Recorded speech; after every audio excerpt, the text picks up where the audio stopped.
rêveur. Mais ici, je voudrais partager ces rêves-là. Ce pays peut être propre à ce point-là. Il n'est pas interdit. Oui, c'est question d'organisation. Donc, comme le disait Mouzé, organisez-vous.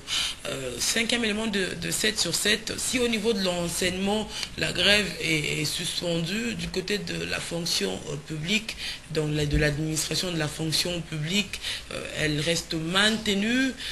Ces syndicalistes s'en remettent aux négociations qui auront lieu à Kisantu très prochainement. Mais ils disent déjà qu'ils ne vont pas pour renégocier Mboudi, mais plutôt pour voir comment le mettre en application, ce barème de 208 à 2080 $ pour les travailleurs de la fonction publique.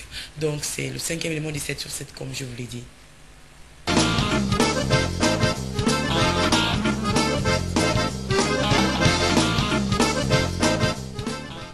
Les syndicats des fonctionnaires de l'administration publique ne veulent rien entendre. À la place Golgotha, ces agents de l'État ont réaffirmé leur position.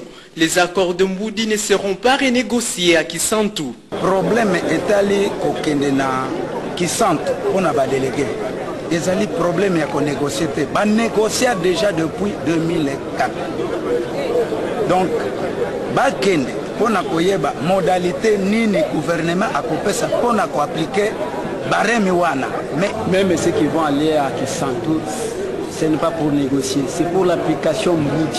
La fonction publique étant l'un des piliers du développement de l'État congolais, pour ces agents, les accords de Mboudi constituent un bon départ pour sortir de la misère qui ruine leur état de vie. 10 000 francs, c'était du mensonge.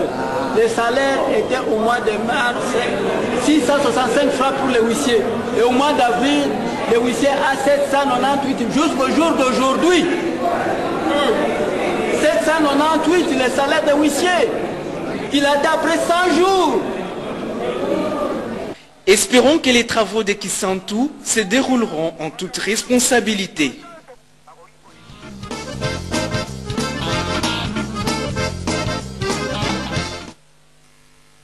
Et on dit qu'actuellement, ces accords de Mboudi sont inapplicables.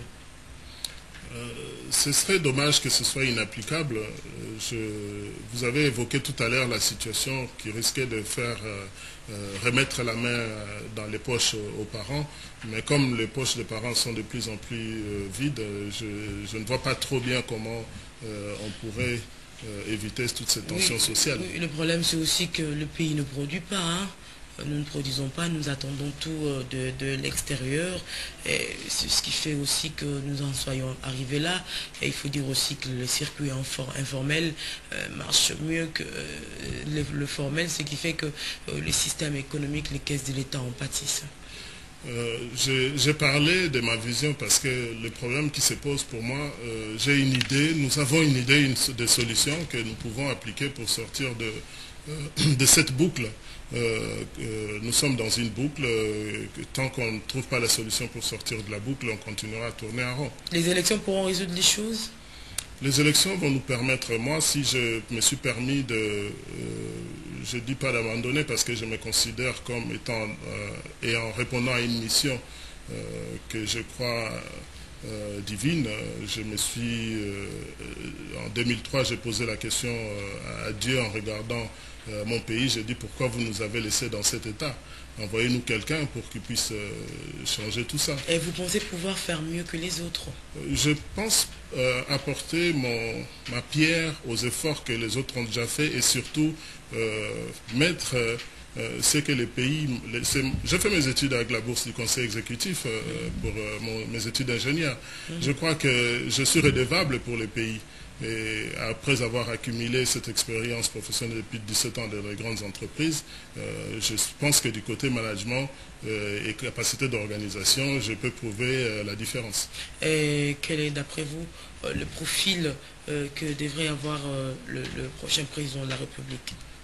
Je donnerai mon portrait personnel si je dois répondre à cette question, mais je dirais que le futur chef de l'État congolais doit se doter des outils qui puissent l'aider à pouvoir manager ces pays en dehors des ressources humaines qui sont là et qui sont mal exploitées. Il y a beaucoup de ressources humaines qui sont ici, qui sont à valoriser et surtout je dirais que la capacité de dialoguer. Parce qu'aujourd'hui, on a une formule 1+4. On évite de prendre certaines décisions qui sont pour l'intérêt du pays. On pense plutôt à ses intérêts personnels ou de son camp. On a besoin d'un rassembleur, celui qui va voir au-delà de ses propres partis politiques, de sa propre idéologie. Mais vous ne craignez pas qu'on revienne à la même chose, puisque la Constitution a été élaborée par ceux-là même qui sont au pouvoir. Elle semble être taillée sur mesure et on risquerait d'avoir un gouvernement, comme l'a si bien dit un des représentants de l'Union européenne, un gouvernement de très large union nationale.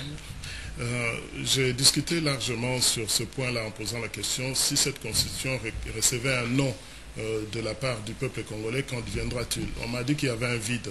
Oui, pour éviter les vides, je dirais qu'une constitution a l'avantage d'être amendée. Si je prenais position pour cette constitution, ce serait plutôt pour éviter de donner l'excuse au report des élections ou à l'annulation des élections, mais on ira aux élections et puis après le gouvernement qui sera mis en place pourra amender les points qui sont aberrants dans la nouvelle constitution.